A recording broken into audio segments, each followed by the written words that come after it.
नमस्कार. आजच्या या विशेष विश्लेषणात आपण एका अत्यंत रंजक आणि वेगाने बदलणाऱ्या विषयावर चर्चा करणार आहोत.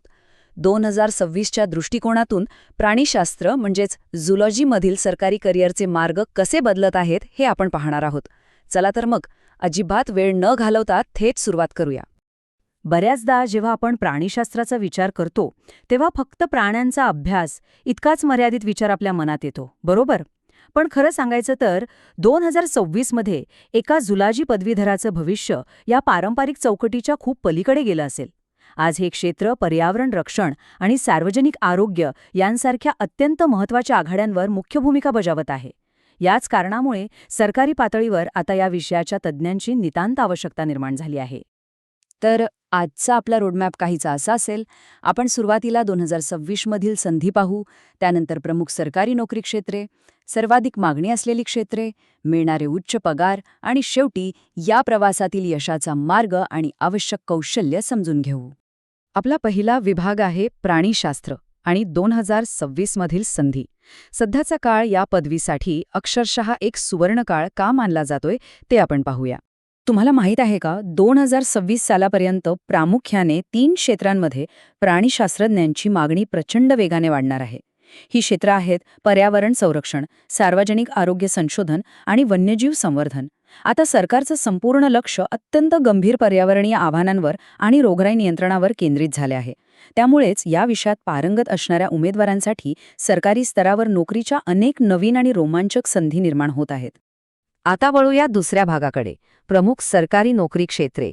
सरकारी पातळीवर नेमक्या कोणत्या विभागांमध्ये सर्वाधिक भरती होत आहे यावर एक नजर टाकूया. इथली विविधता खरंच थक्क करणारी आहे. एका बाजूला वन आणि पर्यावरण विभाग आहे, जिथे फॉरेस्ट रेंजर आणि वाईल्डलाईफ वॉर्डन म्हणून थेट राज्याच्या जंगलांमध्ये काम करण्याची संधी मिळते. दुसरीकडे संशोधनाची आवड असेल तर ICAR आणि zoological survey of India ZSI सारख्या प्रतिष्ठित संस्थांमध्ये शास्त्रज्ञ म्हणून जाता येतं. आणि तिसरा महत्त्वाचा भाग म्हणजे सार्वजनिक आरोग्य. सरकारी रुग्णालये आणि लॅब्समध्ये लॅब टेक्निशियन आणि एंटोमॉलॉजिस्ट म्हणजेच कीटकशास्त्रज्ञ म्हणून तुम्ही अत्यंत महत्त्वाची भूमिका पार पाडू शकता. आणि हेच नाही, हा चार्ट बघा. यावरून स्पष्ट होतं की झूलॉजीचे पदवीधर केवळ जंगलात किंवा प्रयोगशाळेतच अडकून राहत नाहीत. पशुसंवर्धन विभागात लाईव्ह स्टॉक इन्स्पेक्टर म्हणून किंवा शिक्षण क्षेत्रात प्राध्यापक म्हणून उत्तम करिअर घडवता येतं. याशिवाय प्रशासकीय सेवेची आवड असेल तर UPSC आणि MPSCच्या माध्यमातून IAS, IPS आणि विशेषतः भारतीय वनसेवा म्हणजेच इंडियन फॉरेस्ट सर्व्हिसमध्ये प्रवेश मिळवण्याचा एक अत्यंत प्रतिष्ठित मार्ग कायम खुला असतो. आपला तिसरा महत्त्वाचा भाग आहे सर्वाधिक मागणी असलेली क्षेत्र. या सर्व मोठ्या विभागांपैकी अशी कोणती विशेष क्षेत्रे आहेत जिथे 2026मध्ये नोकऱ्यांची लाट येणार आहे? हा डोनट चार्ट अगदी स्पष्ट चित्र दाखवतोय. वन्यजीव आणि पर्यावरण, सार्वजनिक आरोग्य, वैज्ञानिक संशोधन, कृषी आणि पशुविज्ञान तसेच उच्च शिक्षण या 5ही क्षेत्रांमध्ये सरकारचा हस्तक्षेप आणि गुंतवणूक वाढतेय. आणि साहजिकच तिथे काम करण्यासाठी तज्ज्ञांची मोठी गरज भासणार आहे. पण ही मागणी अचानक का वाढतेय? यामागची कारणं अगदी थेट आपल्या रोजच्या जीवनाशी जोडलेली आहेत. म्हणजे बघा, डेंग्यू आणि मलेरियासारख्या आजारांवर नियंत्रण मिळवण्यासाठी आरोग्य क्षेत्रात कीटकशास्त्रज्ञांची म्हणजेच एंटोमॉलॉजिस्टची मोठी गरज निर्माण झाली आहे.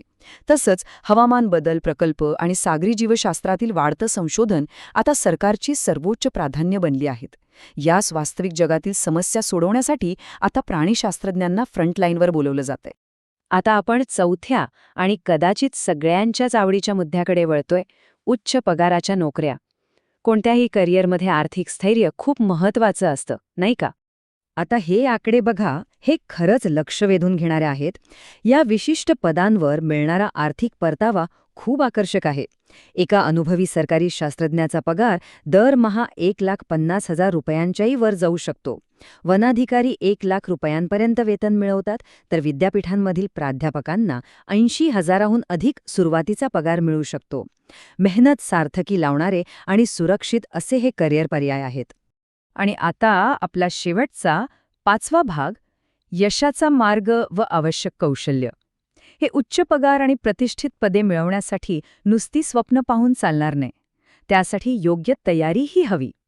इथे एक रियालिटी चेक आहे. जर आपलं शिक्षण केवळ BSc झुऑलॉजीपर्यंत मर्यादित राहिलं तर करिअरच्या संधी खूप मर्यादित राहतात. पण जर पदव्युत्तर शिक्षण म्हणजे MSc, नेट परीक्षा आणि PhD पूर्ण केली तर मात्र हा खऱ्या अर्थाने गेम चेंजर ठरतो. उच्च स्तरावरील सरकारी पदांसाठी आणि भक्कम करिअरसाठी हे उच्च शिक्षण केवळ फायदेशीर नाही तर बहुतांश वेळा अनिवार्य असतं. थोडक्यात सांगायचं तर आजच्या काळात फक्त डिग्री हातात असून भागत नाही, त्याला आधुनिक तांत्रिक कौशल्यांची जोड देणं गरजेचं आहे. फील्डवर्कचा चांगला अनुभव, प्रगत संशोधन पद्धती आणि विशेषतः GIS म्हणजेच जिओग्राफिक इन्फॉर्मेशन सिस्टम्स आणि डेटा ॲनालिसिस यांसारखी आधुनिक कौशल्य तुम्हाला हजारो उमेदवारांच्या स्पर्धेतून अगदी सहज वेगळं आणि वरचढ ठरवतात. तर या सगळ्या विश्लेषणाचा सारांश असा की 2026 मध्ये प्राणीशास्त्र हे केवळ एका विषयापुरतं मर्यादित राहणार नाही, तर ते एक पूर्णपणे फ्युचर प्रूफ करिअर बनणार आहे. पर्यावरण संरक्षण असो, आरोग्य संशोधनातील प्रगती असो वा वन्यजीव संवर्धन या जागतिक स्तरावरील मोहिमांमध्ये ह्या क्षेत्राचं महत्त्व अनन्यसाधारण आहे. योग्य नियोजन आणि कौशल्यांच्या जोरावर तुम्ही तुमचं भविष्य नक्कीच सुरक्षित करू शकता.